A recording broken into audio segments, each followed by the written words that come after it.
Puerta al cielo, alaba al Dios eterno. Puerta al cielo, predica a Cristo sin miedo. Somos su pueblo, somos su iglesia. Juntos cantamos y alabamos a Jesús. Buenos días a todos, ¿cómo están? Gracias a Dios, qué bueno que están aquí.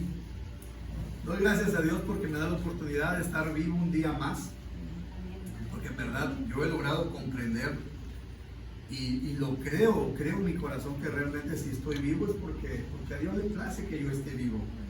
Que si Él no quisiera que yo estuviera vivo, si Él no quisiera que yo estuviera en este lugar, simplemente no lo haría. Hoy en la mañana cuando llegamos y nos topamos con la sorpresa de que no había luz aquí en la iglesia. Como ustedes bien saben, creo que hubo un sector de esta ciudad que se fue la luz y cuando llegamos no había luz. Y voy a serles sincero, algo adentro de mí me decía, si no regresa la luz, en verdad que para mí sería bueno compartir la palabra sin que haya luz. ¿Por qué? Hablan de decir algo muy importante. En los tiempos de antes, cuando se predicaba la palabra, no había luz, no había micrófonos, no había música de fondo, que hace falta por cierto, una bajita. No teníamos las mismas comodidades que tenemos ahorita. Sin embargo, por fe, mi esposa dice, bueno, ¿por qué no? Vamos a orar para que regrese la luz. Nos hace falta para el servicio, no es necesario al 100%, pero es una comodidad que todos tenemos.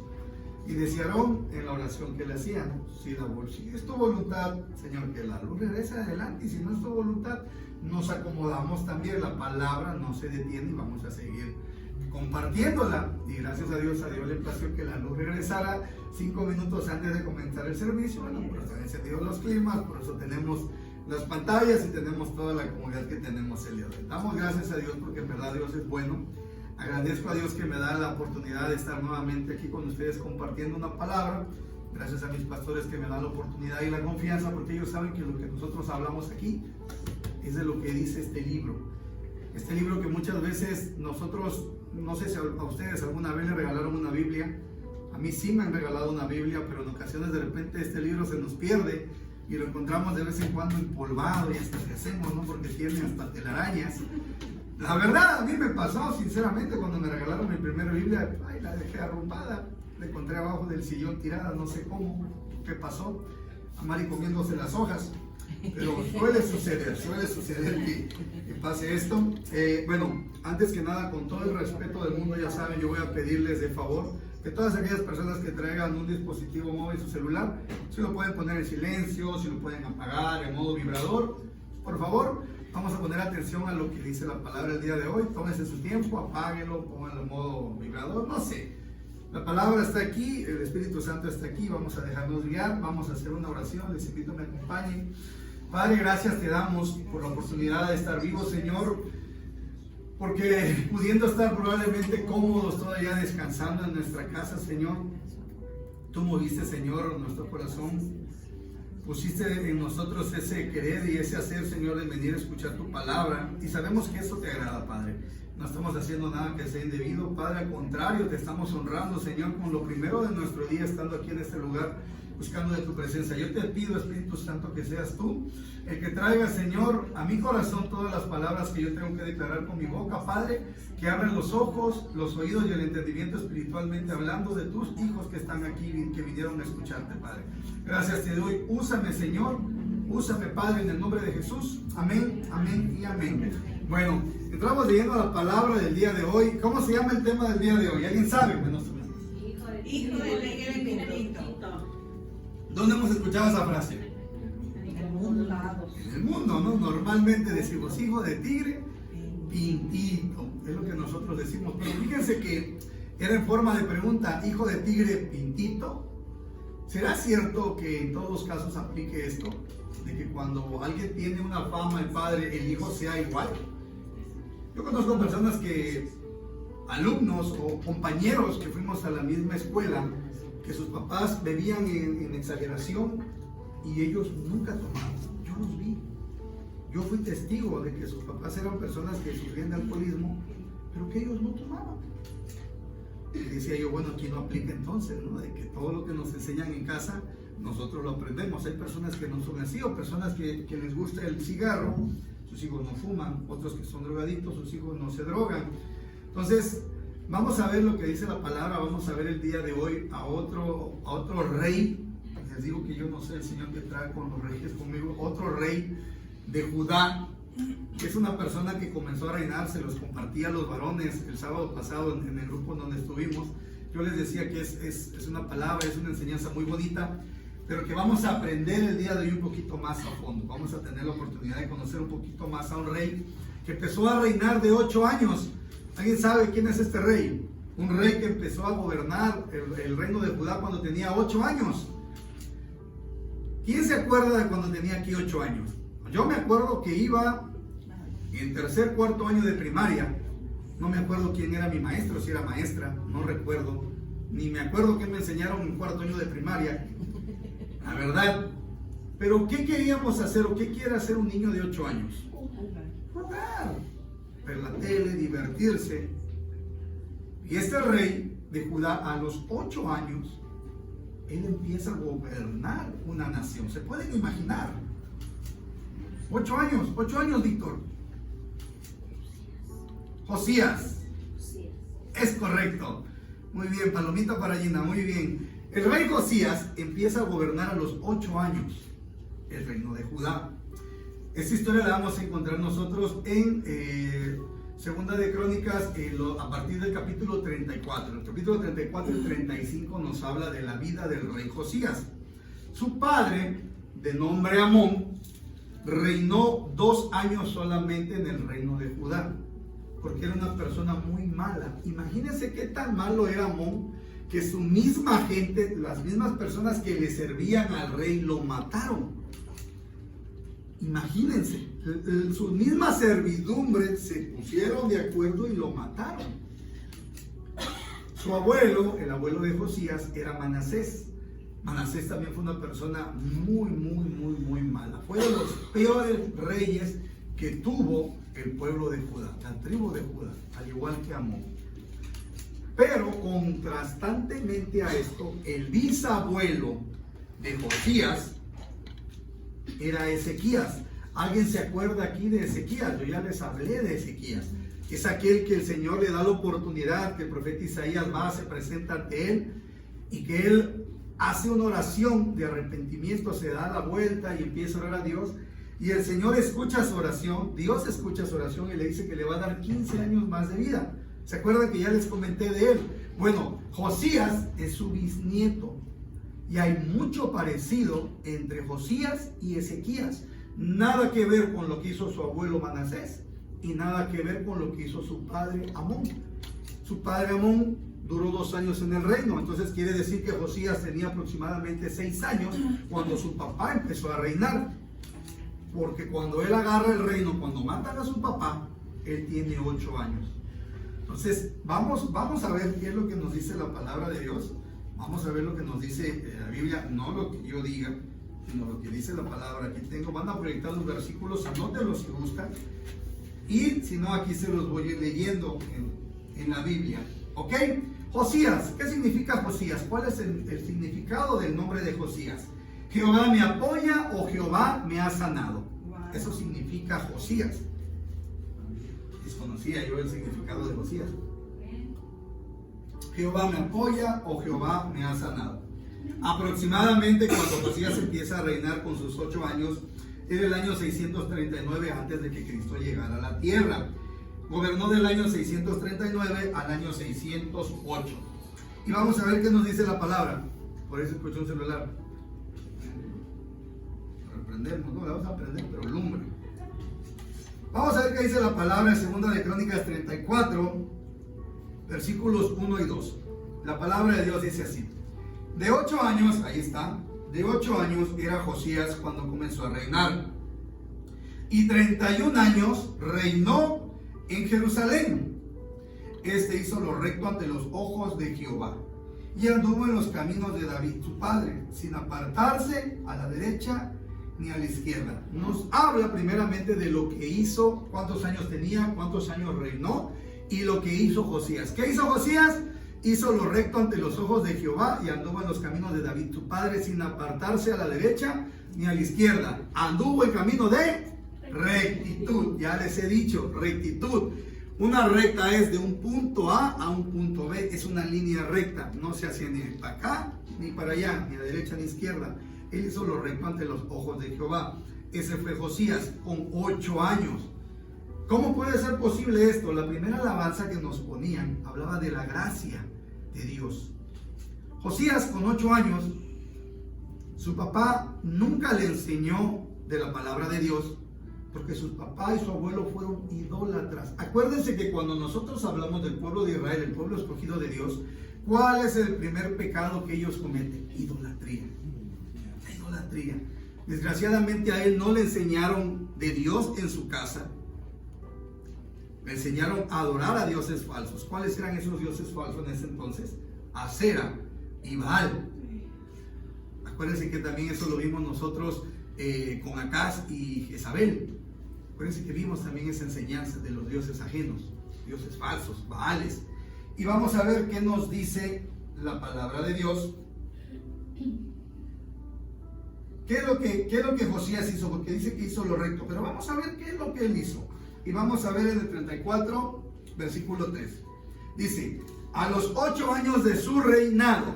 Si Josías comenzó a reinar cuando tenía 8 años, cuando tenía ya 8 años de reinar, ¿cuántos años tenía Josías? 16. Exactamente, 16. A los 16 años de Josías, siendo rey, siendo un muchacho, a los 16 años yo creo que sí ya nos acordamos que es lo que nosotros hacíamos. Un servidor ya bebía en exceso a mis 16 años. Yo, siendo un muchacho, era el rebelde, comenzó a buscar al Dios de David, su padre. ¿Cómo es posible? ¿Qué pasaron en estos 8 años que él reinó entonces? Porque dice que hasta los 16 años, a los 8 años de su reinado, siendo muchacho, comenzó a buscar al Dios de David, su padre. ¿Cómo se enteró él de que Dios era el Dios de David, su padre? Su padre no en lo natural, su padre natural era Amón. Ellos venían de la descendencia de David, por eso decía David su padre, ¿ok? No nos vayamos a confundir. Pero él, ¿cómo supo esto? ¿Cómo supo? ¿Cómo se enteraron ustedes de que Dios existe? ¿Alguien se los dijo? Alguien nos habló, Jenita, muy bien. ¿Quién le habló a Josías de la palabra de Dios? La gente que estaba con él en el palacio, la gente que estaba con él en el reino, era gente que conocía de la palabra. Acuérdense que había profetas, habían sacerdotes que eran de parte de Dios, y habían profetas y sacerdotes que eran de parte de Baal y de Acera. Él se reunió con gente que le habló de Dios, y por eso él pudo conocer a Dios, por la gracia y por la misericordia de Dios, que era lo que decía la primera alabanza. Porque ¿cómo vamos a conocer nosotros de Dios si nadie nos habla de Dios? Alguien tuvo que habernos hablado. Sí, claro.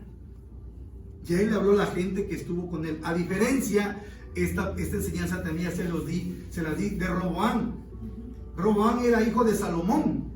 Y Salomón, en vez de escuchar el consejo de los ancianos, de los profetas y de los sacerdotes, escuchó los consejos de sus amigos.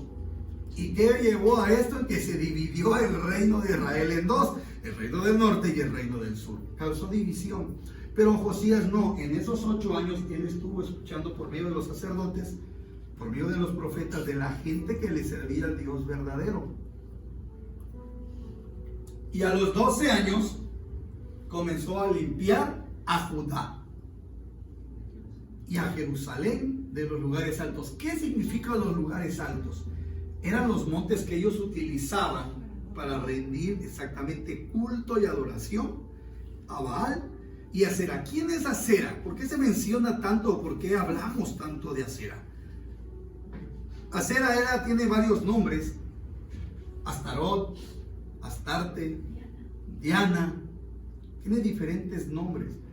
Era la diosa, se menciona en la Biblia que era la madre de los dioses, y que, bueno, así la consideraban, y que Baal era el padre de los dioses. O sea, de ellos venían todos los dioses a los cuales ellos adoraban: la luna, el sol, las estrellas, X, los ejércitos de los cielos, así lo menciona en la palabra de Dios. Los ejércitos de los cielos, el sol, la luna, las estrellas. Y en la antigua Fenicia se relacionaba como que ella era la que estaba, como era la reina de los cielos, eran las estrellas. Entonces, anteriormente las personas se dedicaban a la pesca y ellos se guiaban por las estrellas de cómo llegar a los lugares y le rendían cultos. Ella era Acera y Baal era el dios de la fertilidad. A esos dioses adoraban ellos. ¿Cómo se representaban a Acera y Baal? Con troncos. Con troncos, tallaban la madera y hacían. Baal él tenía la forma, con todo el respeto, de un pene, Baal, y Acera esculpían como que fuera una mujer muy bonita, porque representaba también belleza y fertilidad. Y a esos eran a los dioses a los cuales ellos rendían ese culto en esos lugares altos, como dice ahí. Imágenes de acera, esculturas de madera e imágenes fundidas. ¿A qué se requiere con imágenes fundidas? Si nosotros vemos la historia, un poquito de la historia bíblica, acuérdense de que cuando en los tiempos de Moisés, cuando lo saca de la tierra de Egipto, del éxodo de Babilonia, ellos hacen una serpiente de bronce. ¿Se acuerdan? Bueno, esa serpiente de bronce es a la cual se refiere ahí imágenes fundidas. El que sigue, por favor. Estamos en el 3, el que sigue, el 4. Ok, dice: y derribaron delante de él los altares de los Baales e hizo pedazos las imágenes del sol que estaban puestas encima. Despedazó también las imágenes de acera, las esculturas y estatuas fundidas, y las desmenuzó y esparció el polvo sobre los sepulcros de los que habían ofrecido sacrificio. Hasta ahí nos quedamos. ¿Él qué es lo que hizo?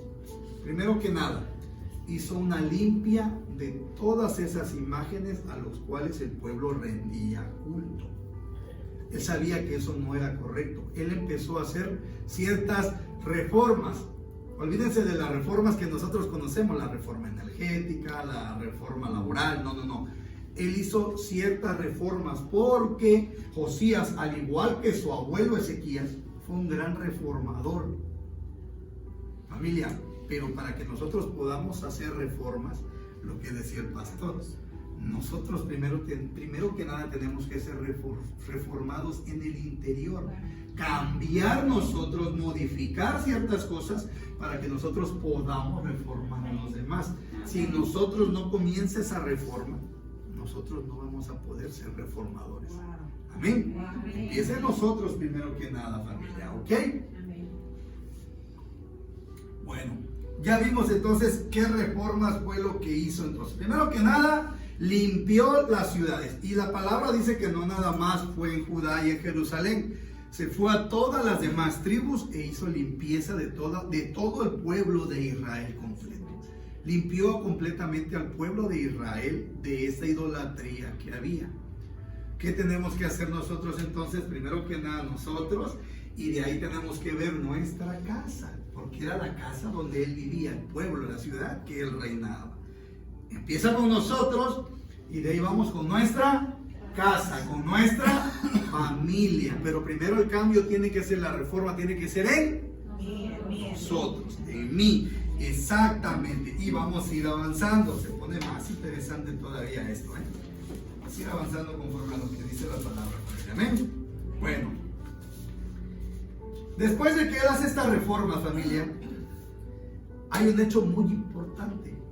Él no conocía realmente, él no había leído absolutamente nada. ¿Quién se ha puesto alguna vez a hacer limpieza en su cuarto, en su habitación, en su bodega, y de repente encuentra, ay, aquí está este manual que andaba yo buscando, esta revista, este libro, estas fotos?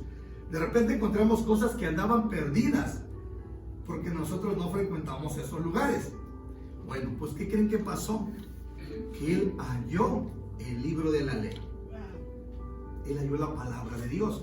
En ese entonces, yo no sé realmente si hallaron el Pentateuco, los 5 primeros libros de la Biblia. Yo no sé, otras personas exégetas ahí dicen que era Deuteronomio, otros dicen que era Levítico. Deuteronomio mucho tiempo estuvo perdido ese libro de la ley. Otros dicen que era Levítico lo que encontraron, pero encontraron el libro de la ley, hallazgo del libro de la ley. Y vamos a ver qué es lo que nos dice 34 a partir del versículo 8. Bueno, vamos a ver del 14. Vamos a ver el 14, porque aquí habla un poquito de historia, pero vamos a ver lo que nos interesa. Dice: y al sacar el dinero que había sido traído a la casa de Jehová, ese dinero del que habla aquí era porque Josías ya había restaurado la ciudad, empezaba a hacer la restauración del templo de Jehová, el templo donde se reunían a adorar a Jehová. Y al sacar el dinero que había sido traído de la casa de Jehová, el sacerdote Hilcías halló el libro de la ley de Jehová dado por medio de Moisés. Por eso les hablo que no sé qué libro sea realmente. Y dando cuenta Hilcías, dijo al escriba Safán: yo he hallado el libro de la ley en la casa de Jehová. Y dio Hilcías el libro a Safán. Safán era un escriba, y Safán lo llevó al rey y le contó el asunto diciendo: tus siervos han cumplido todo lo que les fue encomendado, darle el dinero a personas que trabajaban en la restauración del templo. Han reunido el dinero que salió en la casa de Jehová y he entregado en manos de los encargados, personas que labraban madera y que tallaban piedra, y en manos de los que hacen la obra. Además de esto, declaró el escriba Safán al rey diciendo: el sacerdote Hilcías me dio un libro y leyó Safán en él delante del rey. Primero que nada, las reformas tienen que ser en nuestro corazón, en nosotros. Primero que nada, nos hablan de Dios, como le hablaron a Josías. Después de que nos hablan de Dios, normalmente, ¿qué sucede? Uno dice: bueno, ¿y dónde dice eso? Porque normalmente así hacemos. Bueno, tú lo que me estás diciendo, ¿dónde dice lo que me estás diciendo? Y normalmente, ¿dónde encontramos eso? En una Biblia, en la palabra de Dios.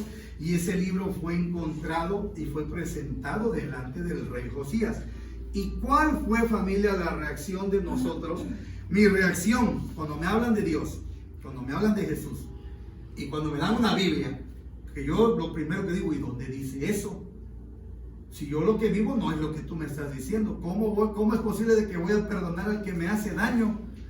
¿Cómo voy a orar por él? Estás mal, la verdad es estar loco. ¿Cómo crees que yo voy a hacer? ¿Dónde dice eso? Cuando me enseñan la Biblia y empiezo a leer la Biblia, digo: Dios mío, es cierto. Lo que ahí me está diciendo tiene razón aquí. ¿Dónde? Pero ¿cuál fue nuestra primera reacción? En primer lugar, nos impacta. A mí me impactó. Y dije: eso estoy haciendo mal, no estoy haciendo lo correcto. Pero cuando la dejo de leer y vuelvo nuevamente a salir al mundo, vuelvo a hacer lo mismo que hacía yo anteriormente. Vamos a ver qué pasó. Vamos a ver qué pasó con Josías. En el versículo 19. Vamos a ver qué pasó en el versículo 19. ¿Cuál fue tu reacción, familia, o el impacto cuando leímos la palabra? Veamos qué pasó con Josías. Dice la palabra: luego que el rey oyó las palabras de la ley, rasgó sus vestidos. Anteriormente, el rasgar los vestidos, el 19, anteriormente al rasgar los vestidos, era un sinónimo, o estábamos nosotros demostrando dolor, tristeza, lamento.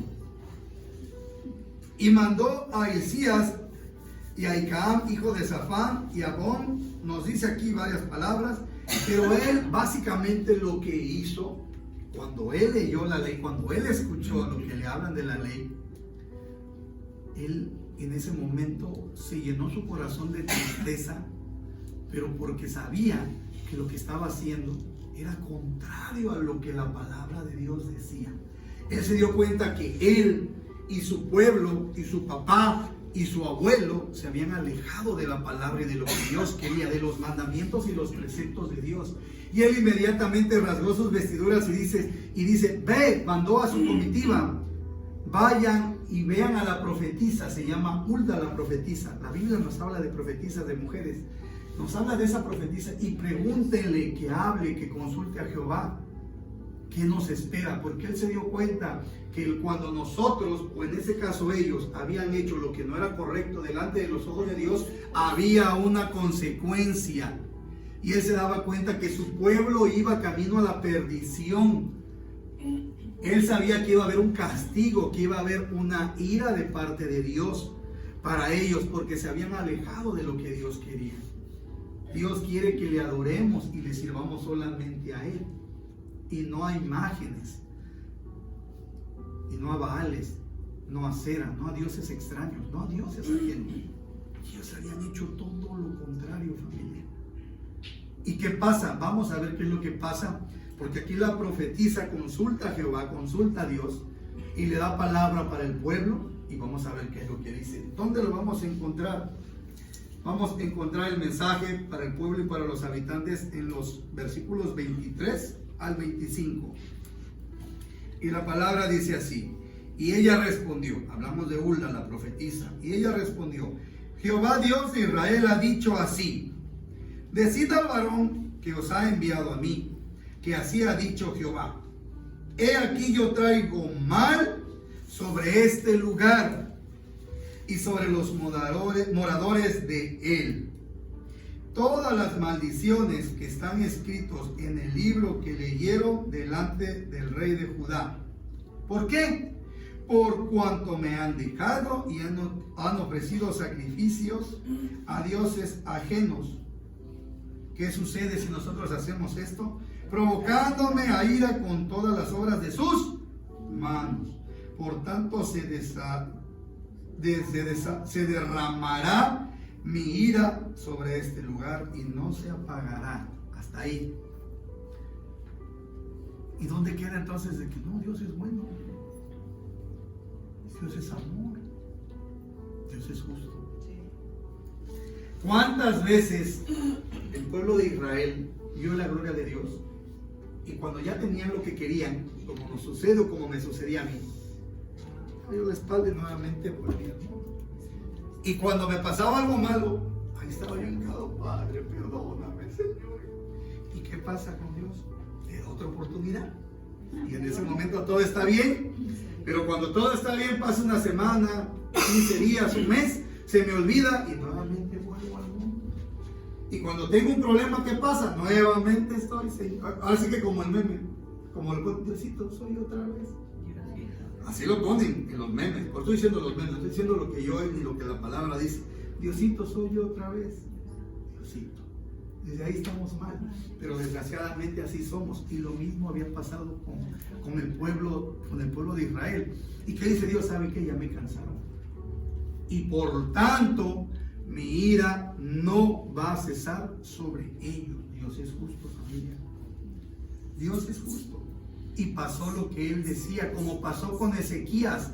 Ezequías, cuando él hace esa oración y se arrepiente delante de Dios, y Dios le da 15 años más, viene gente del extranjero a ver, porque se habían enterado de que Ezequías se había enfermado de muerte y que él no había muerto, que estaba vivo. ¿Y qué hizo Ezequías en ese entonces?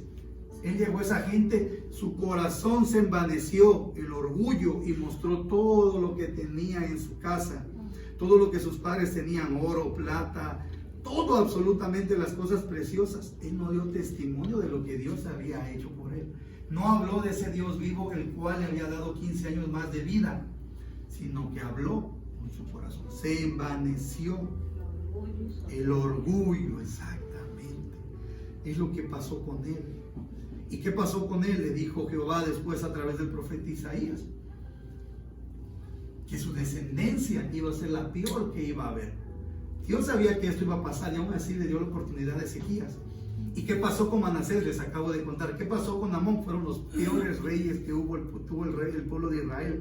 Fueron los peores reyes que hubo. Y ya Jehová lo sabía. Dios ya lo había dicho que así iba a pasar. Y no quitó la ira precisamente de su pueblo por lo mismo. Porque Dios es un Dios justo. ¿Qué pasó con David? David era un hombre que conforme al corazón de Dios, pero se equivocó. ¿Y qué pasó? Se arrepintió y Dios lo perdonó, pero ¿qué pasó? Hubo una consecuencia por el pecado que él había cometido. ¿Qué pasó con ese hijo que tuvo? Ahora, vamos a ver qué nos dice a partir del versículo 26. Sigue aquí hablando la profetisa Hulda. Mas al rey de Judá, que os ha enviado a consultar a Jehová, así le diréis: Jehová, el Dios de Israel, ha dicho así: por cuanto oíste las palabras del libro, y tu corazón, primer punto, nuestro corazón, y tu corazón se conmovió. Él se dio cuenta de que de corazón se había conmovido, se había arrepentido, de corazón, primer punto. Y te humillaste delante de Dios. Cuando tenemos un problema, nos humillamos delante de Dios. Cuando nos arrepentimos de corazón, nos humillamos. Cuando no te arrepientes de corazón, no te humillas. Pero cuando lo hacemos de corazón, nos humillamos. Y tu corazón se conmovió y te humillaste delante de Dios al oír sus palabras sobre este lugar y sobre sus moradores. Y te humillaste delante de mí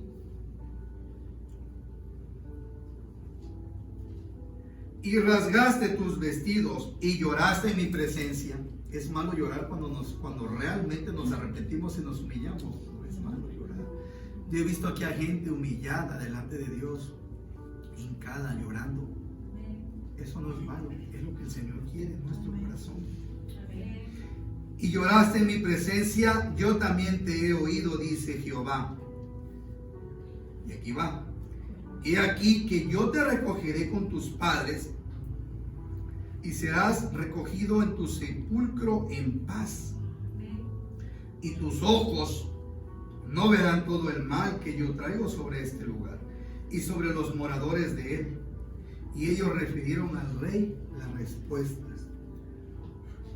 Hubo dos respuestas de parte de Dios a través de la profetisa Hulda. Una para el pueblo. ¿Por qué al pueblo no quitó su ira? ¿Y por qué al rey Josías sí? ¿Por ser rey?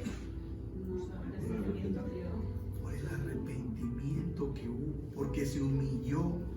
Él reconoció y el pueblo no reconocía todavía. Esa fue la causa, porque al pueblo no se le quita el castigo que iba a recibir. Sin embargo, le dice a través de la profetisa: tú vas a morir en paz, como se lo dijeron a Ezequías, su bisabuelo. Y él que dijo, Ezequías que dijo, buena la palabra de Jehová, por lo menos en mis tiempos habrá paz. Y se desentendió del pueblo, dijo, bueno, pues en mis tiempos no voy a sufrir, pues allá mis hijos, allá mis nietos, ellos son los que van a sufrir, adelante. No se arrepintió Ezequías de nuevo, su corazón siguió enorgullecido. Pero vamos a ver qué es lo que Josías escucha, el pueblo, pelas, hermano, ya no hay nada que hacer. Y yo, pues me salvo. Ezequías tuvo una posición, se puede decir que egoísta, su bisabuelo. Pero vamos a ver qué pasó con Josías al escuchar. ¿Les parece? Seguimos en la palabra. ¿Están atentos? Versículos 29 al 33. Josías reúne a todos los ancianos, a los sacerdotes, a las personas que servían, a sus sirvientes, los reúnen. Vamos a ver qué dice la palabra. 29. Entonces el rey envió y reunió a todos los ancianos de Judá, esto es muy importante, de Jerusalén, y subió el rey a la casa de Jehová, y con él todos los varones de Judá y los moradores de Jerusalén, los sacerdotes, los levitas y todo el pueblo, desde el mayor hasta el más pequeño. ¿Dónde leímos esto ya? Hace 15 días escuchamos la historia del rey Josafat. ¿Se acuerdan? Alabanza, que primero fueron a pelear, bueno, ni pelearon ellos la batalla, Jehová peleó la batalla de ellos. ¿Y qué hicieron? ¿Subieron a dónde? A la casa de Jehová. Nuevamente el Señor nos confirma, porque nosotros decimos, para mí que yo pensaba, Dios está en todos lados, ¿para qué voy a la iglesia? ¿Qué hizo el rey? Entonces el rey envió y reunió a todos los ancianos de Judá y Jerusalén, y subió el rey a la casa de Jehová. ¿Es malo venir a la casa de Dios, familia? ¿Es bueno hacerlo? Si los reyes lo hacían, ¿por qué nosotros no hacerlo? Si Jesús, cuando anduvo en su ministerio público, él entraba a las sinagogas a compartir la palabra, siendo el Hijo de Dios, siendo Dios mismo, ¿por qué nosotros no reunirnos a escuchar el libro de la ley? ¿O no? Esos se reunieron. Vamos a ver qué es lo que dice la palabra. Me quedé hasta, ok. Y leyó a oídos de ellos todas las palabras del libro del pacto que había sido hallado en la casa de Jehová. O sea, fueron a echar el café con pan. Fueron a compartir el mango y la papaya, la sandía. No, fueron a leer la palabra, que es lo que nosotros nos reunimos a hacer, familia. Y estando el rey en pie en su sitio, hizo delante de Jehová pacto de caminar en pos de Jehová y de guardar sus mandamientos. ¿Para qué reunió el pueblo? Para que escucharan y para que llevaran a cabo el pacto de lo que estaban escuchando. Sus testimonios y sus estatutos, con todo su ¿qué? Corazón y con toda su alma, poniendo por obra las palabras del pacto que estaban escritas en aquel libro. E hizo que se obligaran, que se ¿qué? Que se obligaran a ello. A mí no me puedes obligar.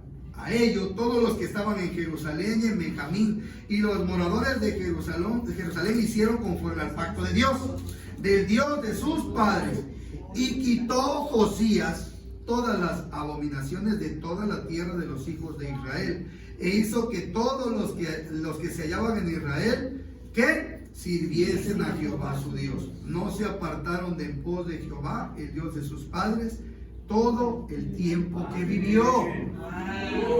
Cuando nosotros conocimos de Dios, alguien nos habló como a Josías, y después de eso nosotros lo conocimos a través de la palabra, a través de leer o escuchar la palabra. ¿Y qué decimos? ¿Dónde dice eso? Aquí está escrito. Yo no estoy leyendo lo que dice la pantalla, si se dan cuenta, estoy leyendo lo que dice la Biblia. Aquí está, es una Biblia. ¿Qué es lo que dice la Biblia?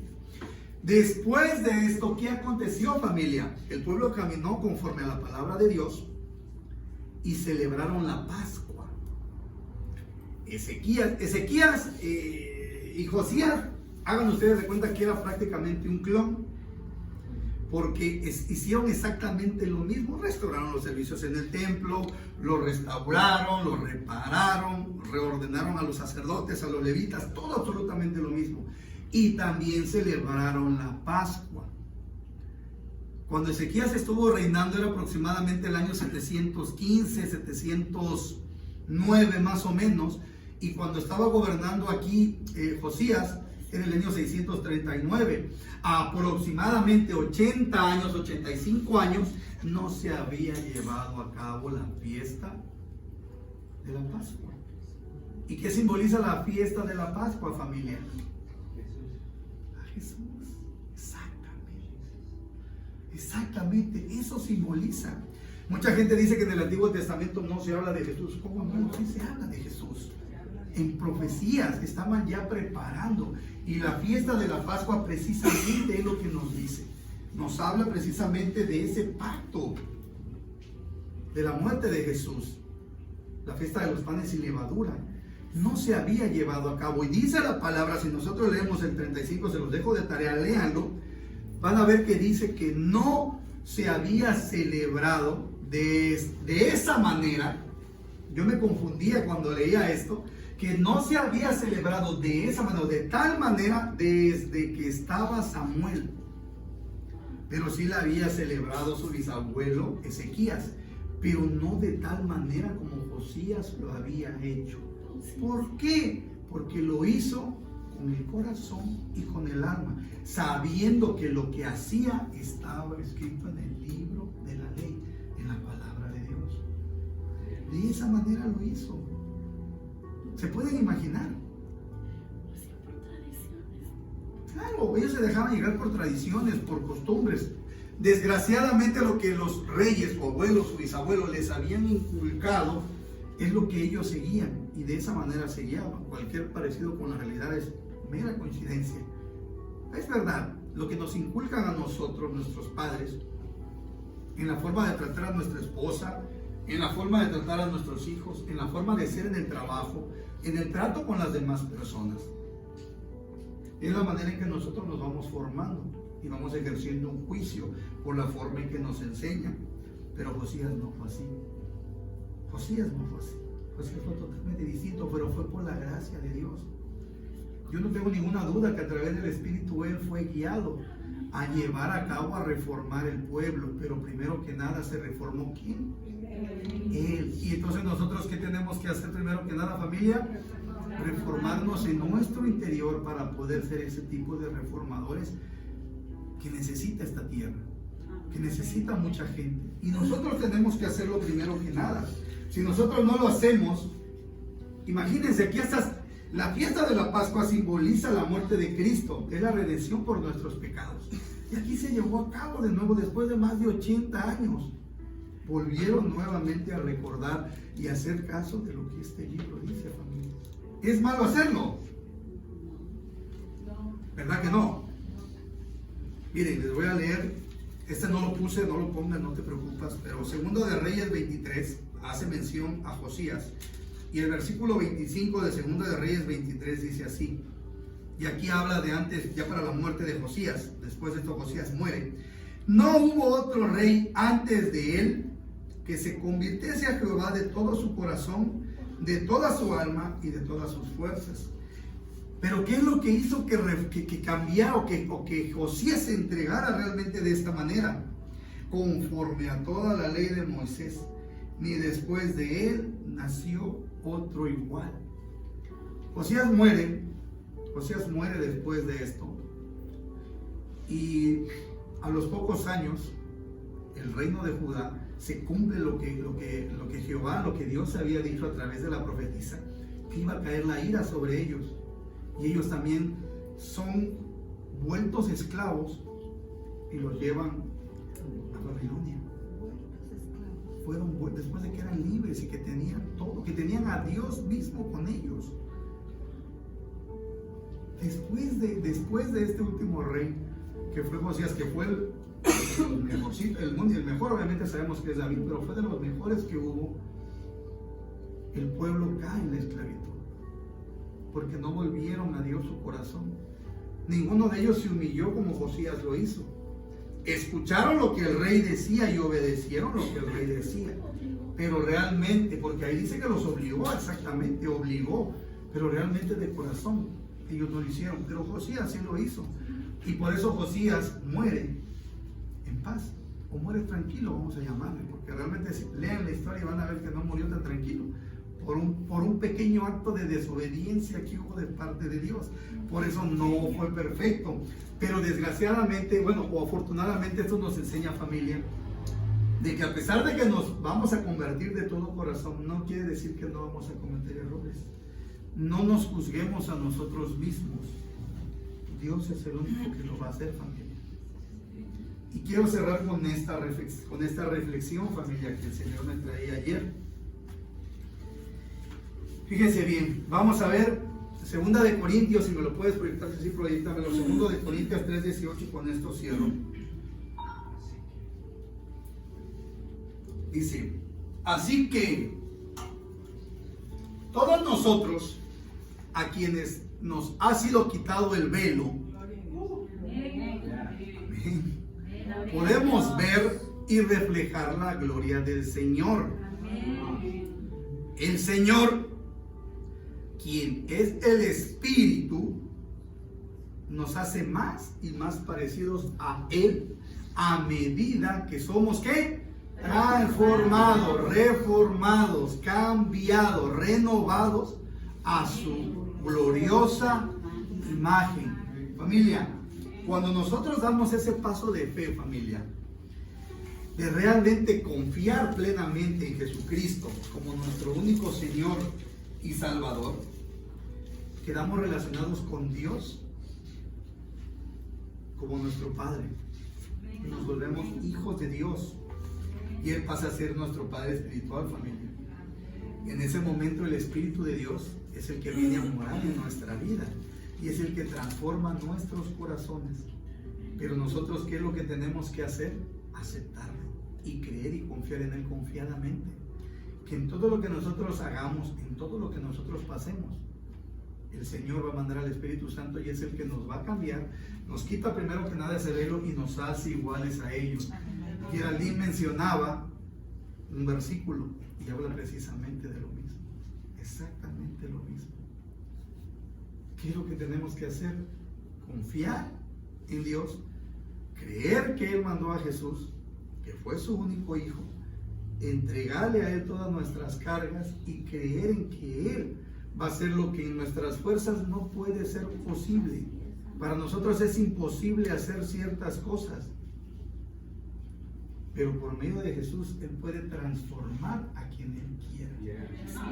Y si nosotros somos transformados, vamos a ser instrumentos para transformar a las demás personas. ¿Qué es lo que nosotros tenemos que hacer? Impactar con nuestra manera de ser, con nuestra manera de actuar, con nuestra forma de conducirnos. Es lo que el Señor trae preparado el día de hoy para ustedes. Y si ustedes lo creen realmente en su corazón, póngase de pie.